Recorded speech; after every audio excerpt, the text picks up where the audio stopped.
Estudo do Evangelho de Jesus, carta de Paulo aos Filipenses. Capítulo 3 de Filipenses. Resta, irmãos meus, que vos regozijeis no Senhor.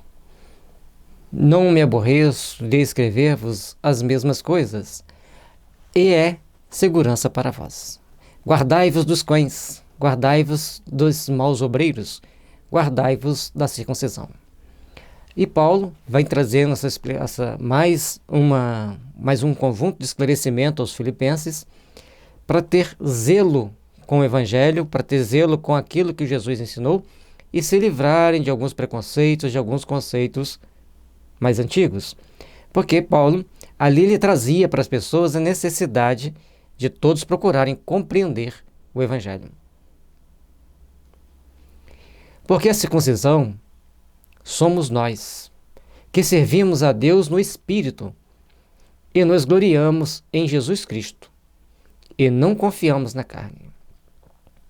Portanto, um símbolo ou um ritual ou uma atitude com relação ao corpo físico não ia te levar para o céu, não ia te salvar e não vai te colocar em condição de ser melhor ou de estar em condição espiritual melhor. O que vai nos fazer estar melhor, o que vai nos colocar em condição espiritual melhor, é o nosso engrandecimento íntimo, o nosso engrandecimento espiritual. E isso nós vamos fazer procurando conquistar espiritualmente, procurando seguir valores que nos tragam ao espírito informações, ações e atitudes que sejam úteis, que sejam realmente condizentes com a vontade do Pai, com a necessidade de nos fazermos melhores. Ainda que também podia confiar na carne, se algum outro cuida que pode confiar na carne, ainda mais eu. Ele coloca aqui, quem vai confiar na carne? Quem vai confiar no corpo? Nós precisamos confiar nas coisas do Espírito.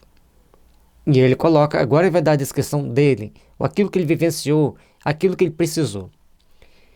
Circundado ao 8º dia da linhagem de Israel, da tribo de Benjamim, hebreu de hebreu, segundo a lei, fui fariseu. Então, ele seguiu os princípios rituais, segundo os princípios que tinha que ter perante o judaísmo, e chegou até a ser fariseu. Segundo o zelo, perseguidor da igreja. Por ser zeloso pela igreja de Moisés, ele persegue o cristianismo nascente. Segundo a justiça que há na lei, irrepreensível. E ele seguia tão fielmente a lei, mas tão fielmente, que ele era irrepreensível perante a lei. Portanto, ele era respeitado por todos, e quando ele se torna cristão, eles começam então a deixar Paulo de lado. Não. Passaram a perseguir Paulo, já que ele era o símbolo para o mosaísmo, para aquele varão que os judeus queriam como representante do judaísmo, para seguir os princípios que tinham que seguir. Mas, num dado momento, ele muda o rumo da estrada. Volta-se para o Cristo e passa a seguir fielmente o Cristo. Assim como seguia fielmente a Moisés, ele passa a seguir fielmente ao Cristo. E isso para os judeus foi terrível. E ele está sempre mostrando que não adianta práticas exteriores, nós temos que interiorizar o Evangelho para procurarmos seguir bem o Evangelho. Mas o que para mim era ganho, reputei-o perda por Cristo. Aquilo tudo que ele tinha ganho na concepção judaica, quando ele se torna cristão, aquilo tudo era perda. Ele tinha perdido a oportunidade, tinha deixado passar uma grande oportunidade.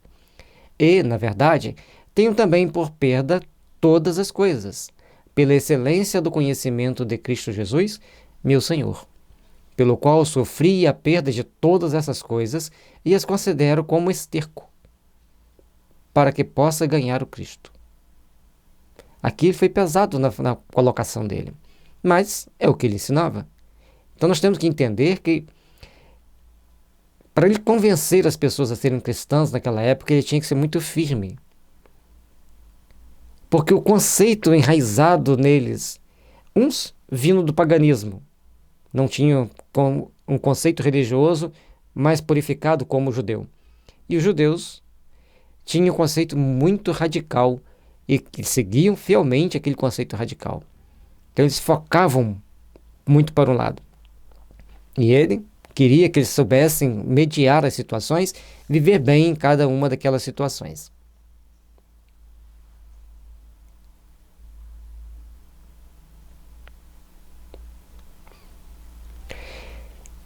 E seja achado nele, não tendo a minha justiça, que vem da lei, mas a que vem pela fé em Cristo, a saber, a justiça que vem de Deus pela fé, para conhecê-lo e a virtude de sua ressurreição e a comunicação de suas aflições, sendo feito conforme a sua morte, para ver se, de alguma maneira, eu possa chegar à ressurreição dos mortos.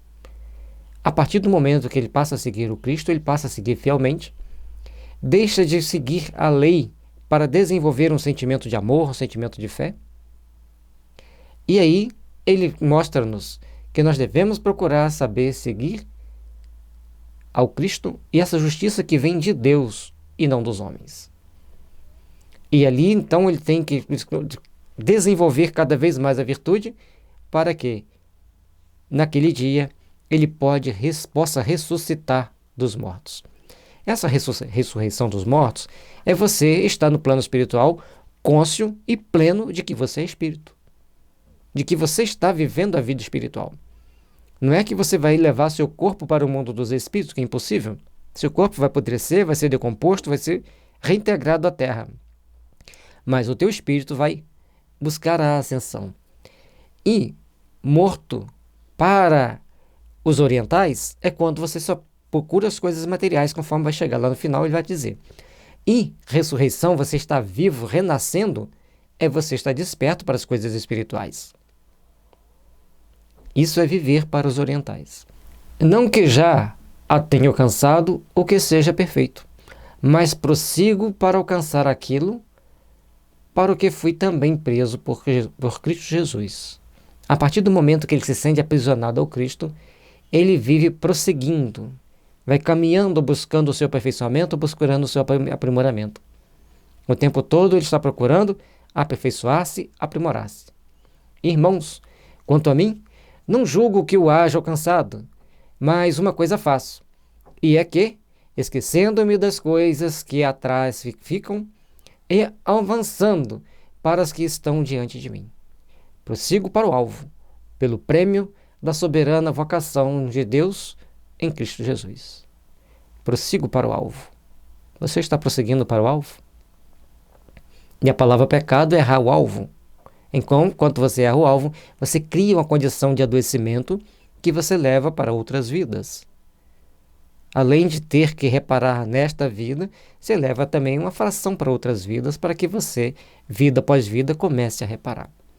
Portanto, nós temos que procurar entender um conjunto de situações para nós nos liberarmos, nos aperfeiçoarmos e buscarmos caminhar para o bem, para a luz. Por isso é muito importante que a gente procure entender essas questões de Paulo. Ele vê sempre que ele falta alguma coisa pelo seu aperfeiçoamento, falta alguma coisa para ele cumprir a meta. Então ele vai prosseguindo para o alvo, para aquele objetivo, para tentar alcançar algo mais, para tentar alcançar a sua redenção perante o Cristo. Mas para isso, ele vigia-se o tempo todo, ele está sempre fazendo autoanálise para ele se manter íntegro perante a lei, como ele disse antes, irrepreensível. E essa frase, prossigo para o alvo, é muito importante que a gente entenda, para a gente ver se nós estamos realmente prosseguindo para o alvo. Pelo que todos quantos já somos perfeitos, sintamos isto mesmo. E se sentis alguma coisa de outra maneira, também Deus vos revelará. Como nós estamos nos portando, como nós estamos sentindo e como nós estamos buscando alcançar a nossa meta, o nosso alvo, o nosso enfoque. Por isso nós precisamos então começar a trabalhar por um outro prisma, por um outro mecanismo, voltado para o nosso íntimo, voltado para a interiorização de sentimentos que nos faça crescer e engrandecer perante o Pai, perante Deus. Mas naquilo a que já chegamos, andemos segundo a mesma regra e sintamos o mesmo. Sendo também meus imitadores, irmãos, e tende cuidado, segundo o exemplo que tendes em nós, pelo que assim andam. E aqui começamos então a perceber que tem um conjunto de fatores, um conjunto de dados, que Paulo vê que ele já tem aquelas qualidades. Ele pede aos seus discípulos, aos seus seguidores, que espelhem nele para seguirem bem o Cristo. Se nós tivéssemos condições de falar isso para os nossos amigos, né? Espelhe em mim para seguir bem o Cristo, mas nós ainda não temos. Então nós precisamos começar a buscar algo mais, a procurar entender algo mais para realmente caminharmos, para realmente nos aprimorarmos e para realmente procurarmos alcançar uma meta, alcançar o Cristo. Ou alcançar o máximo possível de prática dos ensinamentos do Cristo. E cada um vai dar o seu máximo. O meu máximo é um, o seu é outro, o dele é outro, do outro é outro. Cada um tem o seu máximo. Mas nós temos que esforçar, que lutar, que termos coragem de olhar para nós mesmos e darmos aquele passo à frente. Já viu aqueles atletas correndo para dar aquele salto tipo? Eles vêm correndo, enchem o pulmão e dão os 3 saltos praticamente sem respirar, pelo que a gente vê ali, mas tentando voar. Aquela vontade de alcançar algo mais que aqueles atletas colocam, a gente tem que colocar no nosso objetivo espiritual. Tentar subir um degrau. Se a gente conseguir subir um degrau de cada vez, olha onde nós vamos alcançar. Porque muitos há, dos quais muitas vezes vos disse e agora também digo, chorando que são inimigos da cruz de Cristo. O fim deles é a perdição, o Deus deles é o ventre, e a glória deles é para a confusão deles mesmos, que só pensam nas coisas terrenas. Por isso que a gente estava falando antes. Quando se pensa muito nas coisas terrenas, para os orientais, para os iniciados, é considerado uma pessoa morta. E Paulo, que vem buscando despertar a cada dia, buscar um foco, um entendimento superior, então ele procura trazer para nós esse entendimento. E como é importante esse tópico, porque muitos há, dos quais muitas vezes vos disse, e agora também digo, chorando, que são inimigos da cruz de Cristo. Quantas pessoas estavam em torno dos cristãos para tentar travar o crescimento, barrar o crescimento?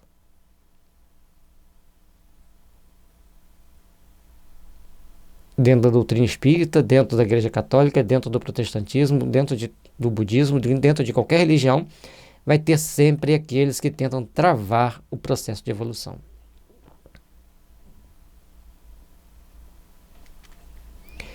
O fim deles é a perdição. O Deus deles é o ventre. Ou seja, a perdição porque eles tomam atitudes pensando nos prazeres materiais, prazeres do mundo. O Deus deles é o ventre porque estão sempre pensando em comida, alimentar-se. Ou os prazeres do corpo físico também. A glória deles é para a confusão deles mesmos. Tudo que eles tentam buscar, eles vão se confundindo, e um dia vai ter que reparar. Um dia vai ter que entrar naquele processo de reparação, que só pensam nas coisas terrenas. E só pensar nas coisas terrenas traz mal-estar, traz dores e sofrimento. É importante entender isso. Mas a nossa cidade está nos céus, donde também esperamos o Salvador, o Senhor Jesus Cristo, que transformará o nosso corpo abatido, para ser conforme o seu corpo glorioso, segundo o seu eficaz poder de sujeitar também a si todas as coisas. Todos nós precisamos então começar a compreender que Jesus vai trazendo para nós um conjunto de dados, de informações, para podermos nos aprimorar, para podermos caminhar em direção ao Pai. E todos nós, passo a passo, procurando nos aperfeiçoar, procurando nos melhorar, nós vamos então procurando alcançar algo mais, procurando alcançar a nossa paz de espírito. Trabalhemos, pois, por nos melhorarmos, por nos aperfeiçoarmos, para que os nossos amanhãs sejam de paz, de glória e de luz.